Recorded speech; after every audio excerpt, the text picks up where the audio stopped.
कहते हैं हम कौन सा, कर्मधारय समास। कौन सा, कर्मधारय समास, कर्मधारय, ठीक है, कर्मधारय समास जो तत्पुरुष समास का ही उपभेद है। इसमें भी अपन लिख सकते हैं कि यह भी तत्पुरुष समास का उपभेद है। क्या है, तत्पुरुष समास का उपभेद है। अब इसमें अपन ध्यान रखना है आपको, पहचान इसकी जो है पहचान, तो इसमें आपको ध्यान रखना है पूर्व पद, मतलब कोई एक पद, यानी कि उपमान और उपमेय, उपमान और उपमेय। दूसरा है विशेषण और विशेष्य। ये इन चारों के इर्द गिर्द घूमता है। कौन सा, ये आपका कर्मधारय समास। आपको उपमान और उपमेय में अंतर आ गया, विशेषण और विशेष्य में अंतर आ गया, तो आपका ये जो कर्मधारय समास है वो कभी गलत नहीं हो सकता है। ठीक है, तो इसको अपना दो तरीके से ही पढ़ते हैं, दो भेदों में पढ़ते हैं इसको मुख्य रूप से। ठीक है, एक आता है आपका इसी में कर्मधारय समास में ही आपका अवधारणा पूर्व पद। कौन सा, अवधारणा पूर्व पद। ठीक है, अवधारणा पूर्व पद। ठीक है, तो ये तीन प्रकार के समास पढ़ने हमें को। पहला पढ़ना है विशेषण विशेष्य, दूसरा है पहला उपमान उपमेय, दूसरा है विशेषण विशेष्य और तीसरा है अवधारणा पूर्व पद। ठीक है, तो इसमें अगर आप सबसे पहले बात करते हैं अपन कौन सी, उपमान उपमेय की, तो हमको पहली बात तो ये पता होना चाहिए कि उपमान किसे कहते हैं और उपमेय किसे कहते हैं। तो आपको मुख्य रूप से ध्यान रखना है कि उपमान का मतलब होता है जिस व्यक्ति या वस्तु, है ना, जिसकी तुलना या उपमा की जाए, वो क्या कहलाता है, उपमान कहलाता है। ठीक है, और उपमेय, उपमेय कहते हैं जिससे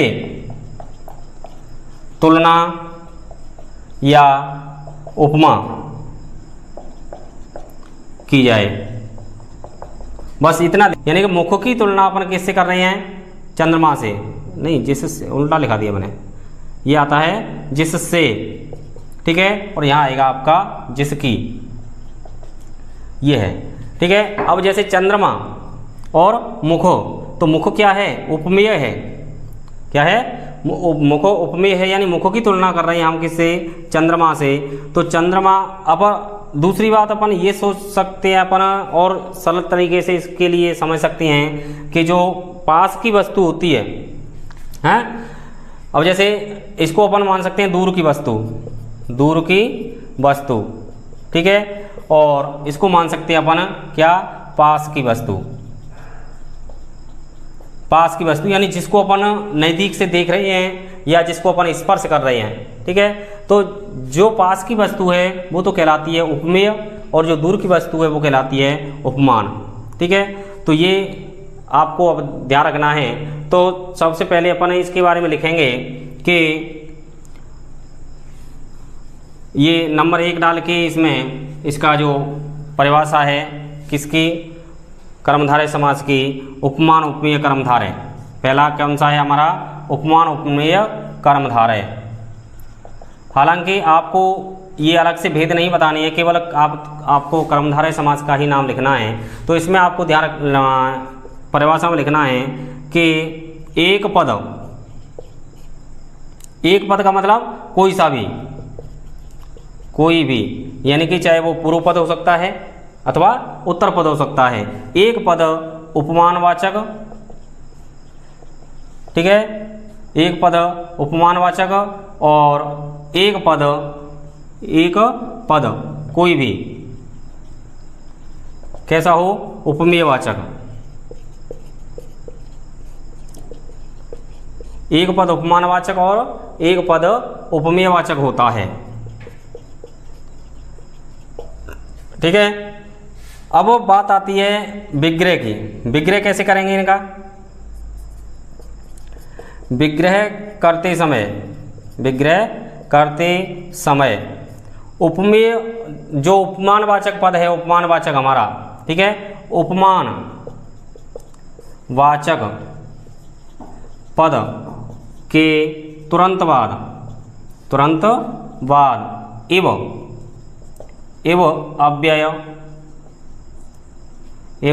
अव्यय का प्रयोग करते हैं। ये चीज़ आपको विशेष तौर पर ध्यान रखनी है, बस इसका विग्रह हो जाता है। कौन सा? यानी जब भी हम ऐसे पदों का विग्रह करेंगे उपमान उपमेय का, तो जहाँ भी उपमानवाचक पद होगा, चाहे वो उपमानवाचक पद पूर्व पद हो, चाहे उपमानवाचक उत्तर पद हो, उसके तुरंत बाद हमें क्या करना है? एवं पद का प्रयोग करना है, ठीक है। और दोनों पदों में क्या है? दोनों पदों में कौन सी विभक्ति? प्रथमा विभक्ति।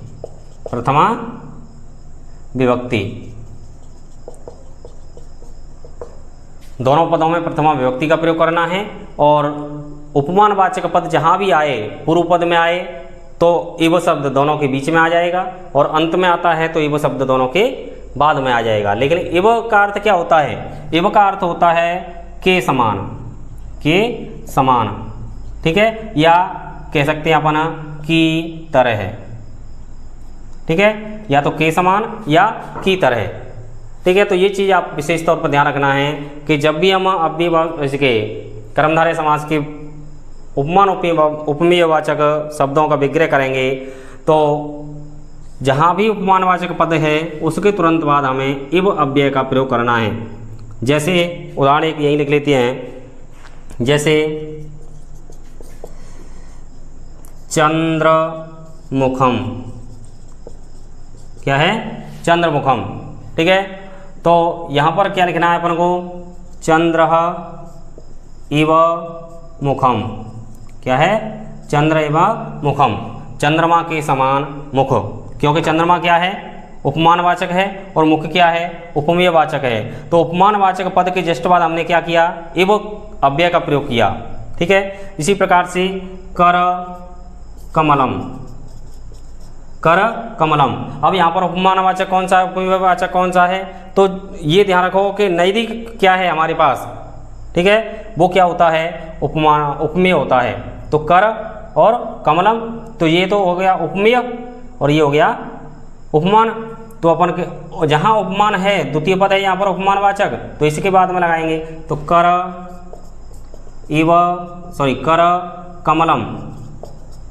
कमलम इव, ठीक है। यानी कर माने हाथ पास में है तो ये उपमेय हो गया, और कमल दूर है, यानी हाथ की तुलना अपन किससे कर रहे हैं? कमल से कर रहे हैं। तो कर, हाँ, कमल के समान, जो हाथ हैं वो कैसे हैं? कमल के समान हैं, ठीक है। तो इस प्रकार से और भी उदाहरण देखते हैं अपन इसके। आपको बस इतना ध्यान रखना है कि उपमेयवाचक पद कौन सा है और उपमानवाचक कौन सा है, ठीक है। जैसे और भी उदाहरण है इसके, कमल नयनम। अब यहाँ पर भी पास क्या है और दूर क्या है? तो नयन हमारे पास में है, कमल दूर है, तो इसमें से उपमान कौन सा होगा और उपमेय कौन सा होगा? हाँ, तो उपमेय तो हो गया ये पास वाली वस्तु, और उपमानवाचक हो गया दूर वाली वस्तु। तो कमल इव नयनम, क्या है? कमल इव नयनम, ठीक है। क्योंकि नयन किसके समान है? कमल के समान है। नयन कमल के समान या कमल की तरह, क्या? नयन, ठीक है। इसी प्रकार से कोई भी शब्द विशेषण उसमें उपमान उपमेय में, ठीक है, अपन ले सकते हैं। वो तो महाराज चंद्रमुखम, या फिर चंद्र, हाँ, चंद्र, सूर्य मुखम, सूर्य मुखम, यानी सूर्य के समान मुख।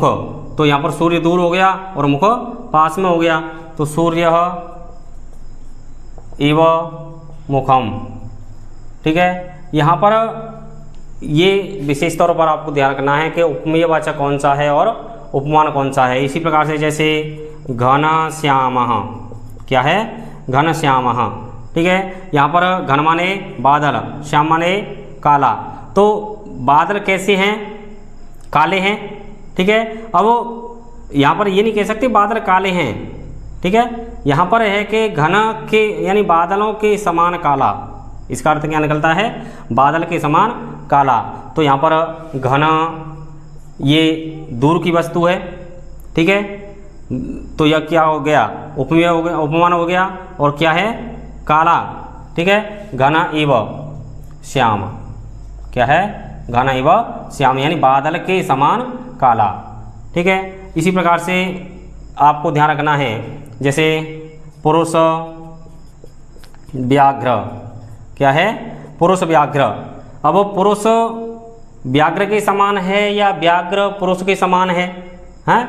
तो ध्यान रखना, पुरुष व्याघ्र के समान हो सकता है और व्याघ्र पुरुष के समान कभी नहीं हो सकता, क्योंकि व्याघ्र का स्वभाव कैसा होता है, हमेशा क्रोधी, और पुरुष कभी कभी अपने व्यवहार में क्रोध करता है। तो इसी प्रकार से अपन कह सकते हैं व्याघ्र के समान यानी पुरुष व्याघ्र के समान।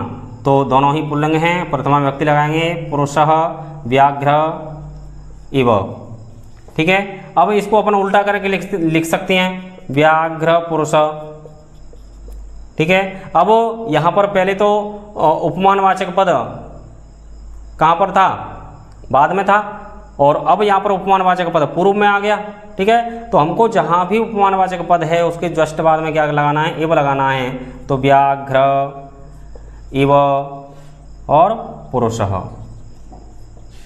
ठीक है, तो इस प्रकार से ये आपके हो जाता है कौन सा, एक तो इसका कर्मधारय समास में पहला शब्द मतलब पहला भेद मान लो इसे, जो उपमान उपमेय वाचक पद है। ठीक है, इसके बाद में आता है आपका विशेषण विशेष्य।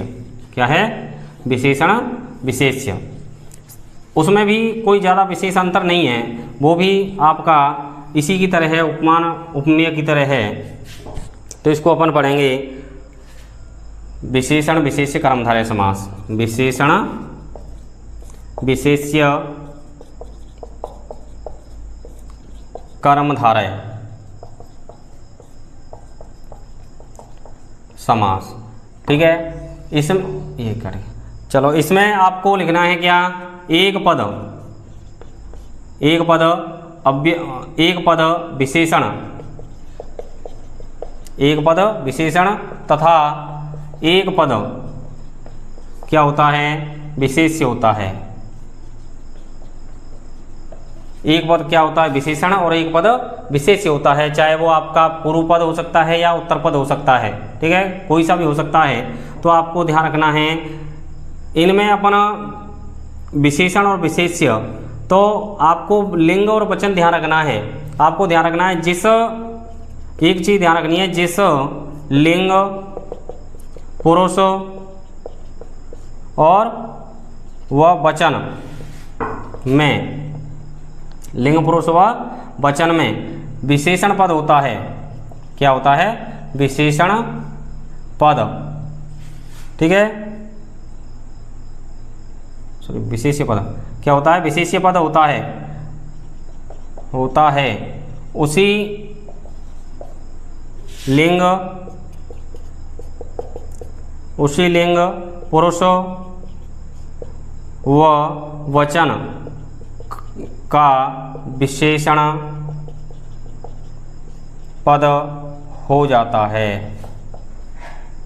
ठीक है, तो ये तो मित्रों आपको पता ही है कि विशेषण किसे कहते हैं और विशेष्य किसे कहते हैं। ठीक है, जो संज्ञा सर्वनाम की भी, जो पद संज्ञा और सर्वनाम की विशेषता बताते हैं वो क्या कहलाते हैं, विशेषण कहलाते हैं। ठीक है, और संज्ञा सर्वनाम जो होते हैं वो विशेष्य होते हैं, जिसकी विशेषता बताई जाती है वो विशेष्य होता है। उसी प्रकार से जिस प्रकार से अपन अभी उपमान और उपमेय पढ़े थे कि जो पद विशेषता उपमा करते हैं या तुलना करते हैं वो विशेष वो कहलाते हैं, उपमानवाचक और जो जिसकी करते हैं वो उपमेय कहलाते हैं। तो इसी प्रकार से ये हैं, जिसकी विशेषता बताई जाती है वो विशेषण कहते हैं, ठीक है, विशेष्य कहलाते हैं, और जो पद विशेषता बताते हैं वो विशेषण कहलाते हैं। अब विग्रह की बात आती है, ऐसे पदों का विग्रह करते समय ध्यान रखना है, विग्रह करते समय हमको कुछ नहीं करना है, दोनों पदों में क्या करना है, दोनों पदों में प्रथमा विभक्ति, कौन सी विभक्ति, प्रथमा विभक्ति का प्रयोग करते हैं, ठीक है। लेकिन ये प्रथमा विभक्ति जो है वो आपके वचन के अनुसार होती है, किसके अनुसार, वचनानुसार, बस इतना ध्यान रखना है। क्या करनी है, वचनानुसार प्रथमा विभक्ति का प्रयोग करना है हमें केवल विग्रह करते समय, बस पहचान आपसे हो जानी चाहिए तरीके से।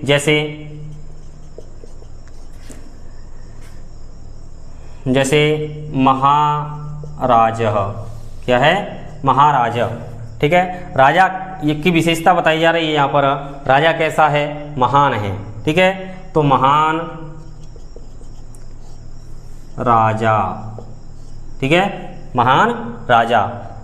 अब इसमें एक तरीके से विग्रह और भी हो सकता है, जैसे महान च असौ राजा, ठीक है, लेकिन आपको यहाँ तक भी करेंगे महान राजा तो भी कोई दिक्कत नहीं है, क्योंकि ये लेवल थोड़ा ऊंचा हो जाता है। 10th क्लास में आपके NCERT के अनुसार महान राजा यानी राजा की विशेषता बताई जा रही है, ठीक है। तो दोनों पदों में विभक्ति कौन सी है, प्रथमा विभक्ति है, तो आपको ध्यान रखना है। इसी प्रकार से कोई भी शब्द ले सकते हैं, उन्नत वृक्षा, क्या है, उन्नत वृक्षा। अब वृक्ष कैसे हैं, उन्नत का मतलब ऊंचे, ठीक है, वृक्षों की विशेषता बताई जा रही है यहाँ पर कि वृक्ष कैसे हैं, ऊंचे हैं। तो यहाँ पर अब ये वृक्ष बहुवचन है तो ये भी कैसा हो जाएगा, बहुवचन हो जाएगा। यह राजा एक वचन था तो ये महान शब्द भी कैसा हो गया, एक वचन हो गया। तो यहाँ पर क्या करेंगे, उन्नता वृक्षा, क्या है, उन्नता वृक्षा, ठीक है। इसी प्रकार से कोई से भी शब्द ऐसे हों जिनकी विशेषता बताई जा रही हो, ठीक है, तो वहाँ पर अपन को कौन सा करना है, विशेषण विशेष्य कर्मधारय समास करना है। और दोनों पदों में विग्रह करते समय हमको केवल क्या करना है, प्रथमा विभक्ति का प्रयोग करना है वचन के अनुसार। बस इतना ध्यान रखना है कि जिस वचन का आपका विशेष्य पद दे रखा है उसी वचन में हमें विशेषण पद बनाना है। ये विशेषण पद है, ठीक है, ये विशेष्य पद है, विशेष्य पद हमारा बहुवचन का है तो ये विशेषण भी कैसा हो जाएगा, बहुवचन का हो जाएगा। जैसे नील कमलम, क्या है, नील कमलम, कमल कैसा है, नीला है, कमल की विशेषता बताई जा रही है, ठीक है। अब कमल कौन से लिंग में है, नपुंसक लिंग में है, तो नीला शब्द भी कौन से लिंग में हो जाएगा, नपुंसक लिंग में हो जाएगा, ठीक है। तो नीलम कमलम, क्या हो जाएगा, नीलम कमलम, ठीक है। इसी प्रकार से श्वेत वस्त्रम, क्या है, श्वेत वस्त्रम, वस्त्र शब्द कैसा है, नपुंसक लिंग का है तो ये भी कैसा हो जाएगा, नपुंसक लिंग का हो जाएगा। श्वेतम वस्त्रम, श्वेतम वस्त्रम, ठीक है। तो इस प्रकार से आपको ध्यान रखना है, जिस लिंग पुरुष में विशेष्य पद होगा उसी लिंग पुरुष का क्या हो जाएगा, विशेषण पद हो जाता है, ठीक है। इसी प्रकार से रक्त कमलम, यहाँ पर कमल की विशेषता बताई जा रही है, कैसा है, रक्त है, नीला है, वो सॉरी लाल है, तो यहाँ पर भी क्या बनाएंगे अपन, रक्तम कमलम, क्या करेंगे, रक्तम कमलम, ठीक है। तो एक दूसरे नंबर का ये आपका हो गया कौन सा, विशेषण विशेष्य कर्मधारय। इसके बाद में आता है आपका तीसरा पद जो है कौन सा, अवधारणा पूर्व पद। अवधारणा पूर्व पद का मतलब होता है, शायद मेरे हिसाब से आपने तो ये अवधारणा पूर्व पद कर्मधारय पढ़ा ही नहीं होगा, ठीक है। तो इसमें जो है आपका अवधारणा पूर्व पद कर्मधारय, ठीक है।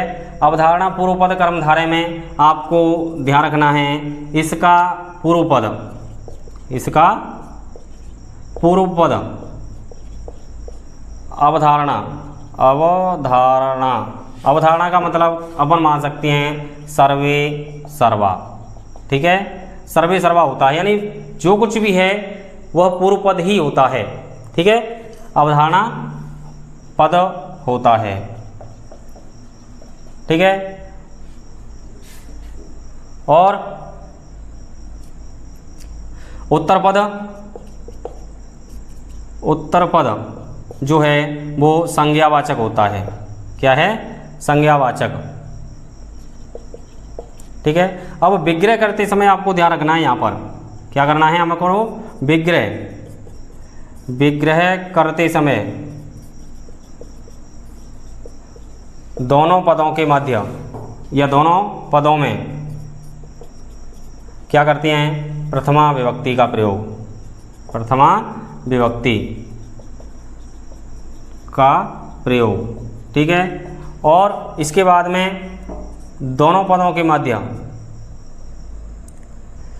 दोनों पदों के मध्य एव, क्या? एव अव्यय का प्रयोग करते हैं।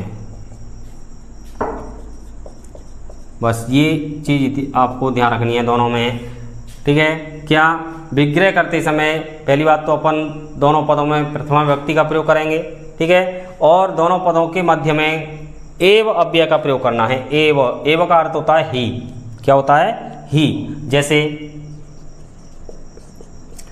विद्याधनम, क्या है? विद्याधनम, ठीक है।